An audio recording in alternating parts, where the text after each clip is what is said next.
পৃথিবীর সবচেয়ে দামি সম্পদ কোনো স্বর্ণখণ্ড নয়, কোনো হীরা নয়, মানুষের মুখের মিশ্রিত কথা। এই কথার হাত ধরেই সম্পর্কের জন্ম হয়, আবার এই কথার আঘাতেই বহু সম্পর্ক নীরবে রক্তক্ষরণ করে ভেঙে পড়ে। কথার ভেতরে লুকিয়ে থাকে যত্নের উষ্ণতা, ভালোবাসার আশ্রয়। আবার সেই একই কথায় প্রকাশ পায় অবহেলা, অপমান এবং অবজ্ঞা। মানুষ কথা বলতে শেখে মাত্র ২ বছরে। কিন্তু কখন, কোথায়, কাকে, কিভাবে কি কথা বলতে হয় এই বোধ অর্জন করতে গিয়ে প্রায় পুরো জীবনটাই পার হয়ে যায়।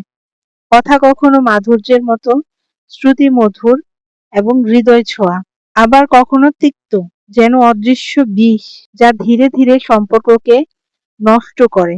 এ কারণেই কথা বলার ক্ষেত্রে সর্বোচ্চ সংযম ও সচেতনতা অপরিহার্য। কারণ কথার মাধ্যমে জন্ম নেয় জটিলতা, প্যাঁচ, ভুল বোঝাবুঝি, কুয়াশা। আবার কথার মাধ্যমেই খুলে যায় পৃথিবীর সমস্ত জট, ভাঙে দূরত্ব, ফিরে বিশ্বাস। তাই শোনো বন্ধু, কথা বলার আগে একবার নয় কয়েকবার ভেবে নিও।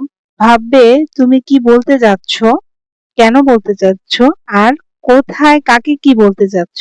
কারণ কথা বলা আর ছোড়া তীর দুটোই ফিরিয়ে আনা যায় না। আর মানুষকে চেনা যায় তার উচ্চারণে নয়, তার কথার দায়িত্ববোধে।